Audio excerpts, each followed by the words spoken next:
na church I zuru olive oil. So enyanyo olive oil I jilota. So imana no tempam na ese ihe. Imana no agwa ya. So ma we olive oil ati me we ni ati tunani kamara ma situation oga kam. Wait, excuse me. Olive oil. And you're in a church. Also anointing breaks the yoke. Anointing breaks the yoke. You wait, did they tell you people to use the olive oil and cook? I on here batram no be ma se me try go dinner.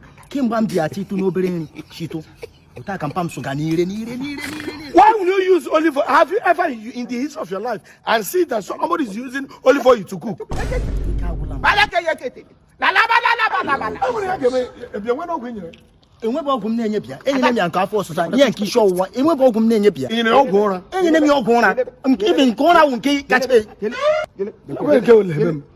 There's no problem, man. You said the oil is anointing that breaks the yoke.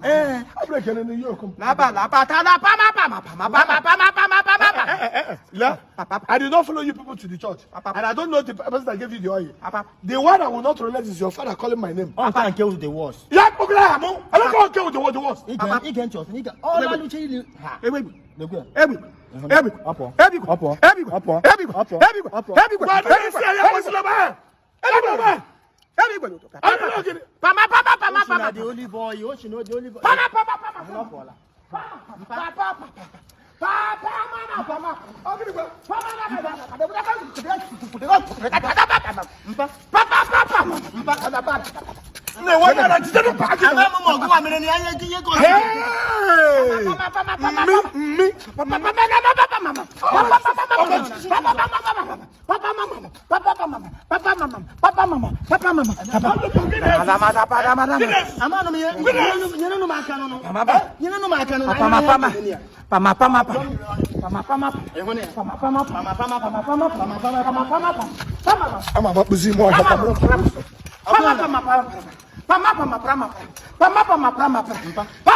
Goya. Oh, I have olive oil. I want to have no matter what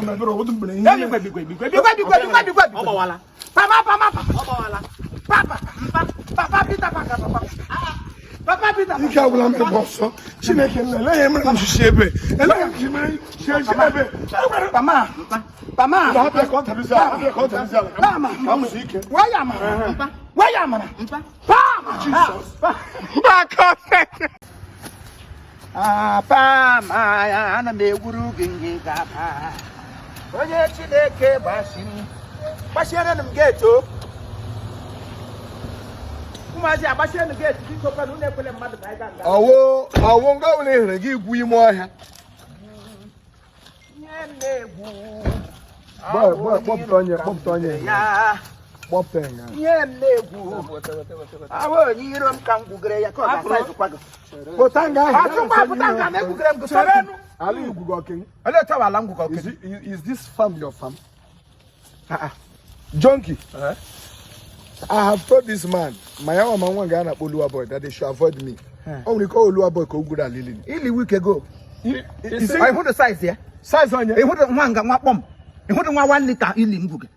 Gina so Olua boy ga belinga. I hold 1 liter. I remember the I came out of tension kwado. Ela you gugenga. Because it trespass ala too much. I ga be na lekwe bi gwamungam gi gwala na ga bi. Maga shouldn't go back. Alekwe. Ekwo ken.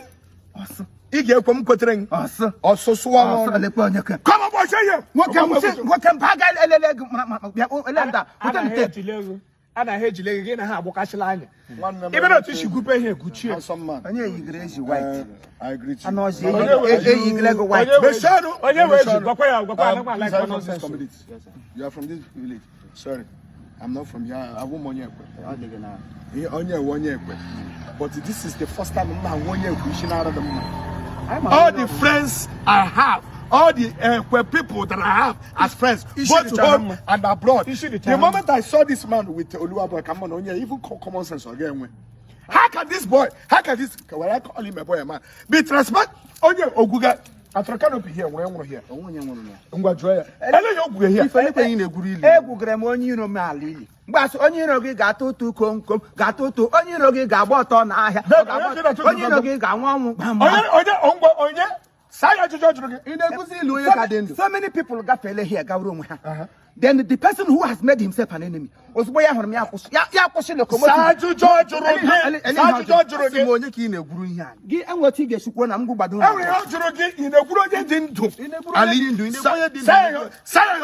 suffer out not the witch to live. At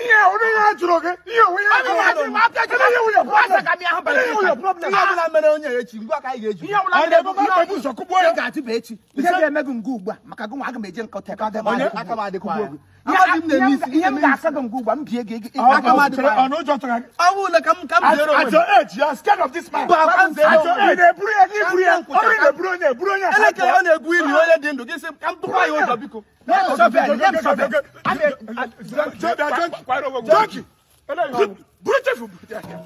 I'm not ready for Bruma.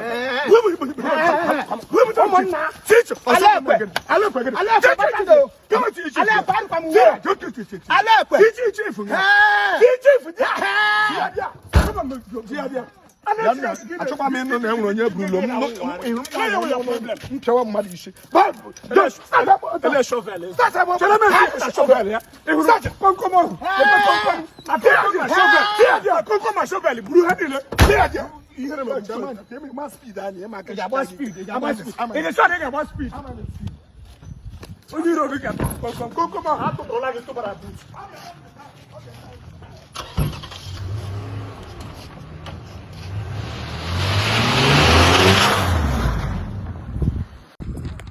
So let's go. Listen. Now follow.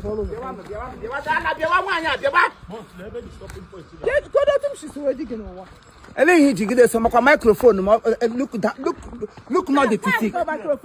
Look not the physique. I'm passing again mic. Okay, great. Where do I go? 3 man. The other Labiko. Obring here, Guinea, Megan. Follows me.